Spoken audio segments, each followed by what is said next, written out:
Hey team, Yasin here, and in this training we are going to be talking about the art of coaching. In other words, the conclusion and ending out module 4. Super pumped and excited to go ahead and walk you through this training step by step by step. So why is this training important? Well, because we're closing out the show, ladies and gentlemen. The entire journey of module 4 is coming to a close, and we are going to be ending it out with a bang inside of this specific training. So make sure you are strapped in, make sure you are ready to go, because ladies and gentlemen, it is party time.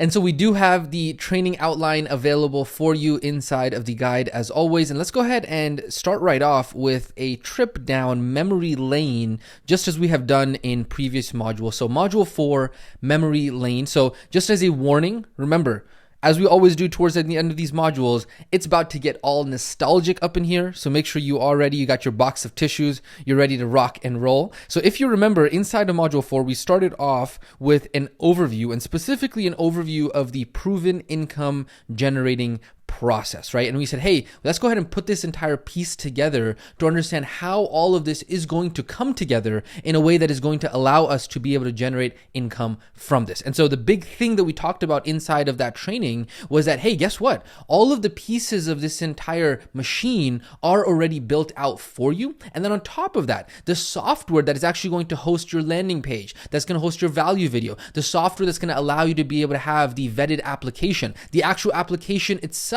that has already been tested thousands and thousands of times in terms of the sequence of questions, all of the scheduling software, how to be able to optimize the scheduling, how to be able to set up the scheduling with the Google Calendar and all of that, right? The entire script that's in regards to the actual strategy session, right? The step by step, all of that is already going to be covered for you, is already going to be paid for you. And so where other companies, other online businesses are having to spend $500 to $1,000 plus every single month on those software expenses, for you as an RWA student, that is already going to be covered for you. Now, obviously, we are going to talk more about this when we get to module 6. How does that actually work? What are we going to actually be able to cover? All of that we are going to go ahead and talk about inside of module 6, but that was the big thing that we talked about inside of that specific training and inside of the start of this entire module, right? And then after that, we went ahead and talked about what is coaching, and we talked about how coaching is actually about 80% transformation and only 20% information.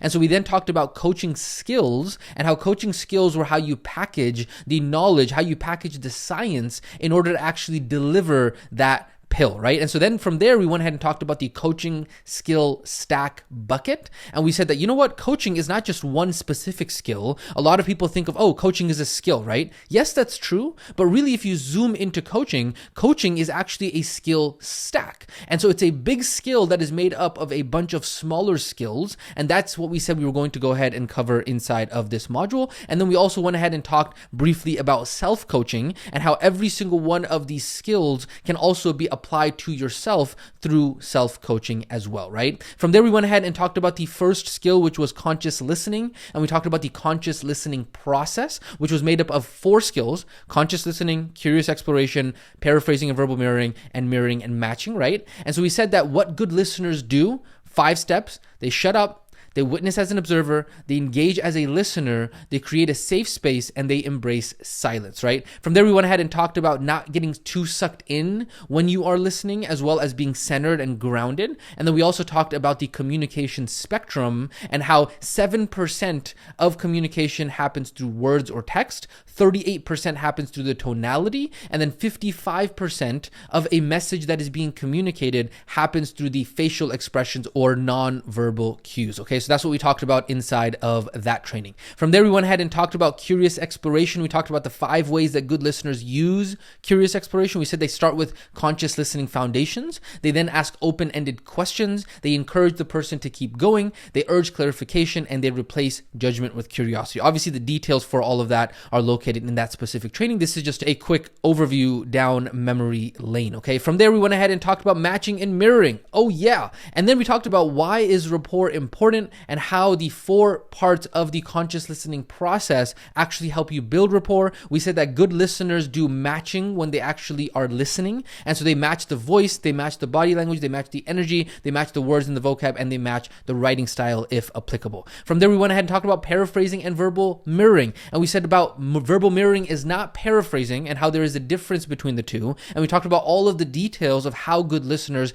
actually verbally mirror and actually repeat back to the person that they are listening to exactly what it is that they said, okay? From there, we went ahead and talked about setting meaningful goals. We talked about the difference between system-oriented and goal-oriented, right? We talked about how the process of how to actually use both of them, how you start with being goal-oriented, but then you switch to 99% of the time having your mindset under system-oriented perspective, okay? From there, we went ahead and talked about how to actually set goals and how to actually be able to create meaningful goals, and how you go from a vague goal and you create a meaningful goal by making it stupid simple and then turning it into a smart goal and doing both of them. And then we also talked how many people actually screw this entire process up, and it's all about actually making the goal very, very close to you and perfecting and teaching your physiology on how to be able to achieve those goals and then pushing the target back from there, okay? From there, we talked about designing action steps, and we talked about once you actually have created the meaningful goal, then it's about reverse engineering the system, the action steps that are going to allow you to effortlessly get to that goal. And we said that there are 5 parts to that: creating the brain dump menu, picking simple and small, consistent, scheduled, constrained, make it empowered, internal, and adding gamified accountability, okay? From there, the next coaching skill that we talked about was reframing. This one was a very deep training that we went ahead and really kind of just rewired your entire understanding of how to look at events in your life. We talked about what is a frame and how the frame is really the thing that you look through in order to be able to observe the world. It's your point of view, right? And so 2 people can see the same thing, but see something completely different because of their point of view. And so we said that the frame is what gives it meaning. The frame is a story you tell yourself about a specific event, a specific situation, circumstance, word, idea, or concept, right? So that event, you put a frame on it, and then based on that frame, there's some response, action, or feeling that happens. And then as a result of that response that you have, you get some sort of result. Furthermore, inside of that training, we went ahead and talked about a specific example. We specifically talked about in depth the topic and the example of a woman wearing a headscarf. And depending on what frame you are looking at it from, it changes the entire meaning, the entire story that you are telling yourself about that situation, right? From there, we talked about the 7 steps of creating a frame. We went ahead and went in depth into that as well. And then inside of this training, we also had a massive reframe bank that you can go ahead and utilize for yourself as well as for your students. Inside of that specific training, reframing, we also talked about how we zoomed out, and we said that everything that we learned about inside of that training was about understanding frames on the personal and individual level. But if we zoom out, there's actually a completely different understanding, and understanding it on the persuasion and influence level, understanding it at the interpersonal between individuals level, and all of that is really about frame control. And we said between human interaction, regardless of if you mean it or not, everybody is using frames, and it's all about understanding how frame control works. And we talked about that when somebody learns frame control, they become a master of human communication and human interaction and human dynamics. And that is what we are talking about when we talk about social dynamics. It's all about frame control. From there, we went ahead and talked about transformational question sequences. We talked about how transformational question sequences are made up of 5 parts: stepping back, letting go, saying yes to becoming, taking empowered action, and setting up accountability, and how we typically do use transformational question sequences at the end of a coaching call or at the end of a coaching session. From there, we went ahead and completed the basic foundational coaching skills stack by talking about and quickly touching on this quick and punchy training that was all about skills related to trusting yourself, tonality, bringing thoughts into reality, and transformational vocabulary. Now, that was the actual skills that we discussed inside of this module, but who could forget the ever so fun skills sessions? And so we had 4 skill sessions inside of this specific module. We had skill session 1, 2, 3, and 4. Skill session number 1 talked about listening and exploring. Skill session number 2 talked about building rapport. Number 3 was all about designing goals and steps. And then number 4 was all about reframing framing and question sequences. And so that really gave you the opportunity to practice exactly what it was going to look like within a specific coaching call. However, the big delineation here, because a lot of students sometimes have questions about this, is that skill sessions are not actual coaching calls, okay? Skill sessions were designed in order for you to actually practice these specific skills in kind of like an abnormal context. And so we overemphasize the usage of those skills, but in an actual coaching call with an actual student, it doesn't necessarily always look like that. And so when we actually experience what a coaching call looks like, when we talk about that in Module 5, you're going to start to see the entire picture and how all of this is really going to come together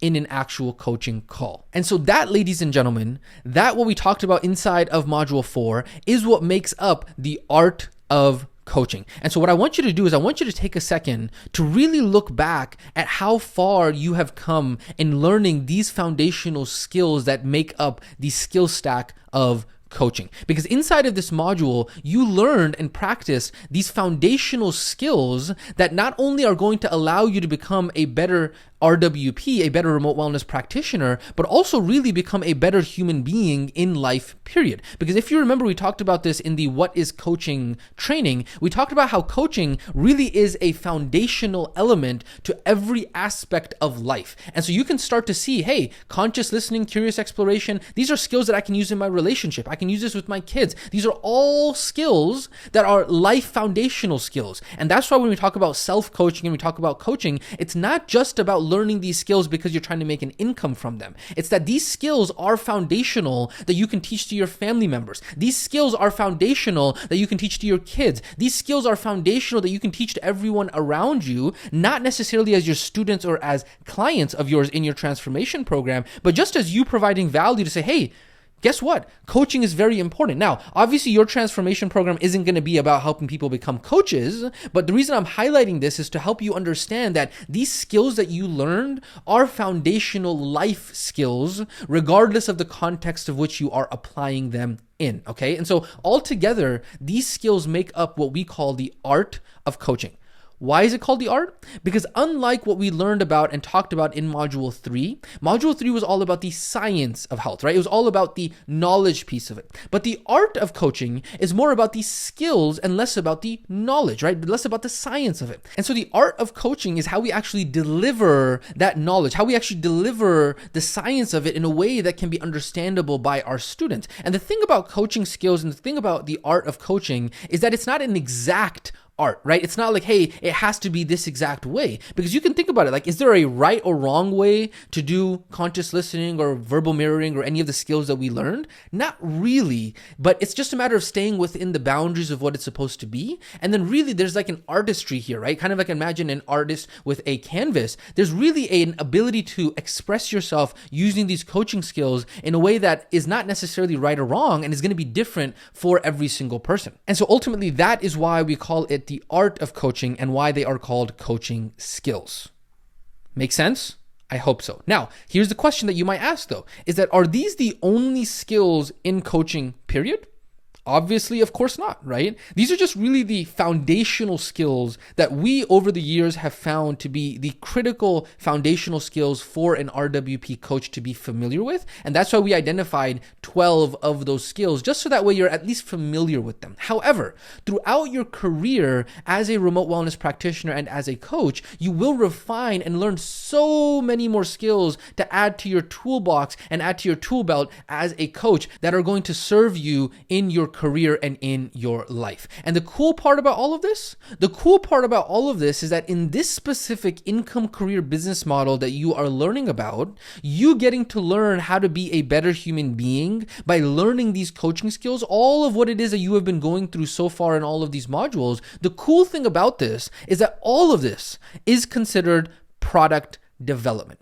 Now you might wonder, product development? Coach Yasin, what are you saying? Like product development, how does that relate to this, right? Well, let's go ahead and talk more about exactly that. I want to go ahead and talk to you about your product development. Because normally when people hear the words product development, they assume and they think of that in the sense of a physical product, right? But I want to go ahead and talk to you very briefly about the difference between a physical product and a transformation product. Okay, I want to go ahead and talk to you about the difference between those two things. Because typically, in a physical product income source that actually uses physical products, inside of that type of business model, they typically talk about taking 3 to 6 months to do what they call a product launch. Okay, something like if you're doing a private label model. If you don't know what these terms mean, don't worry about them. For those of you who might be more familiar with a physical product income source, these terms are going to sound familiar to you. But inside of a physical product income source, what they typically talk about is sourcing the product from China. You got to find the manufacturer, you got to order samples, you got to decide if you want to make changes to those samples, you got to maybe go ahead and make changes in a factory, go ahead and get manufacturing put up to date with that, and then you got to put thousands of dollars into inventory, and then you got to send all of this inventory to Amazon or to your retailer that you're going to be doing, or maybe on Shopify or whatever you're going to be doing on here,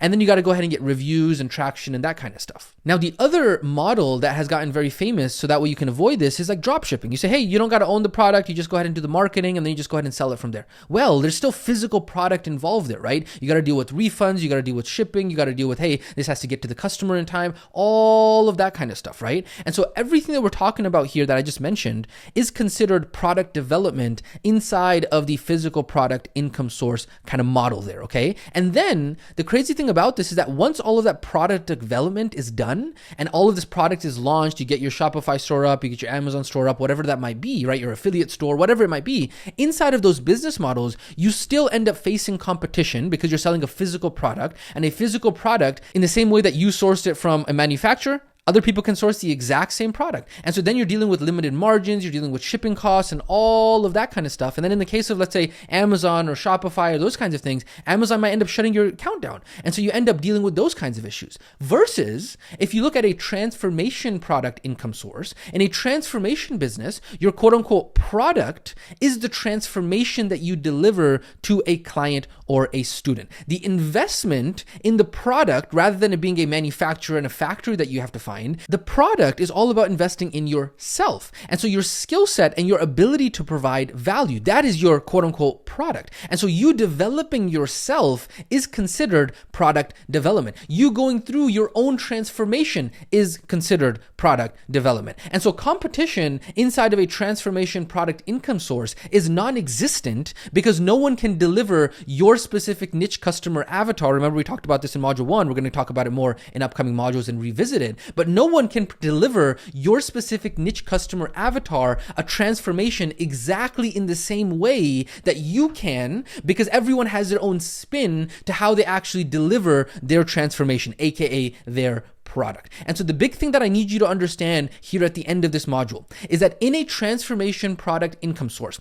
you are developing the skills that are an investment to serve you for the rest of your life. Versus in a physical product income source, you are investing in a physical product that can get damaged, that can get lost, that can decrease in value, right? And so example is that if you go ahead and sell a tchotchke or a spatula or a knickknack on Amazon or through Shopify or through your affiliate store or whatever, that could disappear tomorrow. And what would you have to show for it? Thousands of dollars in lost physical inventory if Amazon shuts down your account, right? Just as an example. Versus in a transformation product income source, your product cannot be lost. It's your skills that you are investing in, a timeless skill set that is going to serve you and your family and put food on the table for the rest of your life.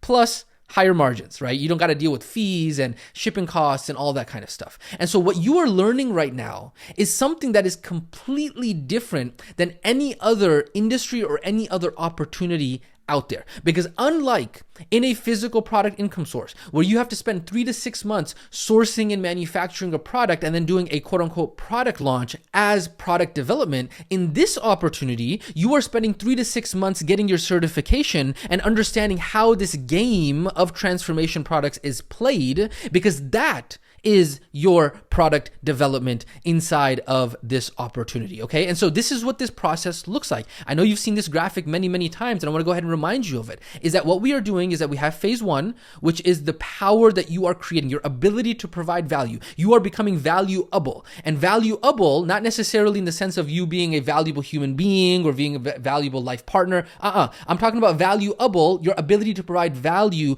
to the marketplace, okay? That is the power that you are going to have with phase one. We can then put into production inside of phase two. And so when we talk about product development, we are talking specifically about phase one. We are talking about your remote wellness certification and the first 6 modules of this entire training program. However, this is the cool part, and I want you to go ahead and stick with me here for a second, is that when you zoom out and when you actually look at the bigger picture, it's almost like you're learning this entire process backwards. Because if you think about it, for a customer, delivering the product happens at the end, right? And so visually, this is what it looks like typically for a customer. For a customer who's coming through the beginning of your entire business or your income source, typically step one is, hey, you got to go ahead and get attention from the customer. Number 2, you got to help them decide to work with you. And then step number three is delivering the product, right? That's typically what it looks like, right? And so once everything is put together, this is what it's going to look like from the beginning to the end, okay? But here's the difference. When you are learning this process, aka the process that you are going through, we are tackling the product development, aka the certification, aka the delivering of the product. What we are doing is we're tackling that first.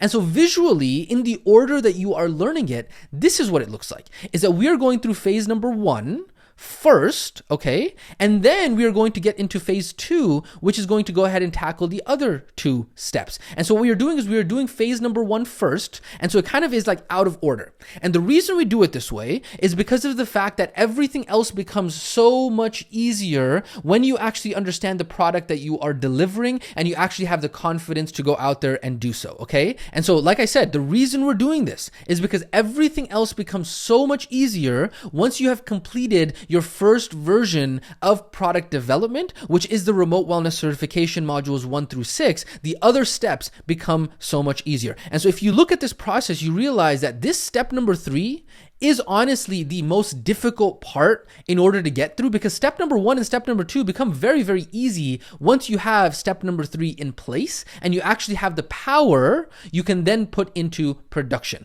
And so this is the point that I want to go ahead and make clear for you here at the end of this module, is that everything that you are going through right now is product development. Not in the normal way that people think about products, physical products. Your product is your transformation program. And in order for you to be prepared to deliver your product, aka your transformation program, you have to go through this mini transformation for yourself. And so this is what all of these modules have been about so far. It's all been about product development, even if you didn't recognize it all along. And so now, as we get into the last 2 modules in your remote wellness certification, it's really going to start to come together and you're going to start to see exactly what your complete product looks like. And the cool part about this is that once you have your product, aka your transformation program, put together, it's going to then be time to put that product into production and get to the income and business training, which is all going to be about phase number 2. And so that is why, ladies and gentlemen, strap in, because it's only going to continue to get better from here, okay? But ultimately, this is what I want you to remember. For now, you need to keep on pushing through the process. You need to keep on showing to the training classroom no matter what. Despite the fear, despite the doubt, despite the uncertainty, regardless of how you feel, just keep on coming back to this classroom and keep on pushing through. Because remember, you may not be ready right now, but through the process, you will become ready. Through this process, you will become someone who doesn't struggle with imposter syndrome and can actually charge $1,200, $2,400, $3,600 plus for your transformation programs, okay? But ultimately, the first thing you have to do is you have to make it through the training classroom. And so keep on going. Don't stop. We are here for you. We are here to support you. But ultimately, you are the one who has to put in the work, the dang work, in order to actually go through the classroom on a regular basis. So that way you can actually get through this entire curriculum and you know exactly what it is that you need to implement, okay? So this has been the Art of Coaching as we start to close out module number 4. I'm going to go ahead and talk to you about your engagement question for this specific training. Like I said, this was an awesome conclusion to where we are headed now as we get into module 5 and we talk about the process of transformation and exactly what your transformation program is going to look like. It's really going to start to come together for you. So your engagement question for this specific training, number 1, hey, what are your thoughts about this final training inside of module 4? What did you like and enjoy about this training? What were some of your biggest takeaways or ahas from this training? Remember, don't provide lazy answers. We love to get your feedback. We love to get your engagement. We love to get your thoughts. And it really is an opportunity for you to cement what it is that you are learning inside of these trainings as well. And then obviously for the action steps, very straightforward. Number 1, watch and study this training in full and make sure that you do complete the engagement questions for this training, which were the ones that we went ahead and talked about. And so this is Coach Yasin checking out here at the end of module 4. I'm super excited for you to start and get into module 5. And with that being said, I will catch you inside of the next training.